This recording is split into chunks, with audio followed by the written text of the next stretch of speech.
ধর্মনগর শহরে ফের বেড়েছে ওভারলোড পাথর বোঝাই ডাম্পারের দৌরাত্ম্য।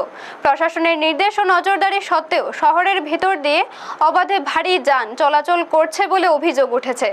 এর জেরে রাজবাড়ী পেট্রোল পাম্প সংলগ্ন এলাকা, কলেজ রোড, হাসপাতালমুখী সড়ক ও বাজার এলাকার রাস্তাগুলি বেহাল হয়ে পড়েছে। কোথাও পিচ উঠে গিয়ে বড় গর্ত তৈরি হয়েছে, আবার কোথাও রাস্তা ভেঙে কাদা ও জল জমে যাচ্ছে। স্থানীয়দের অভিযোগ, অতিরিক্ত ওজনের ডাম্পার চলাচলের কারণে শুধু রাস্তা নয়, দুর্ঘটনার আশঙ্কাও বাড়ছে।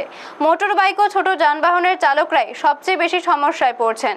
ব্যবসায়ীরাও ধুলো ও যানজটের কারণে ক্ষতির মুখে পড়ছেন।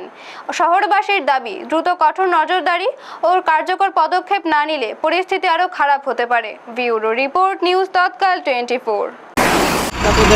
দাদা সব দিকেই খারাপ, বুঝতে না আমরাও এমন একটা সিচুয়েশনে আছি, আমরাও যাইতে লাগে। রাস্তাঘাটের যে সমস্যা, সব দিকেই রাস্তা খারাপ। আর আমরাও অসুবিধা হওয়ার, আপনারাও মানে পাবলিকেরও অসুবিধা হয়। রাস্তা সব দিকেই খারাপ দাদা। অনেক গাড়ি তো এরকম যায় দাদা, এখন চিন্তা করবে। এখন রাস্তাঘাট দেখেন বন্ধ হইলে তো গাড়ি তো যাইতে লাগবে। এখন গাড়িতে তো মাল না গেলে তো রাস্তাঘাটও বলতো না। কারণ রাস্তাঘাট বন্ধ হইলে তো গাড়ি মাল যাইতে হইব, যেতে হইলে তো রাস্তার দরকার। এদিকে যেদিকে গাড়িতে যেতে হইব।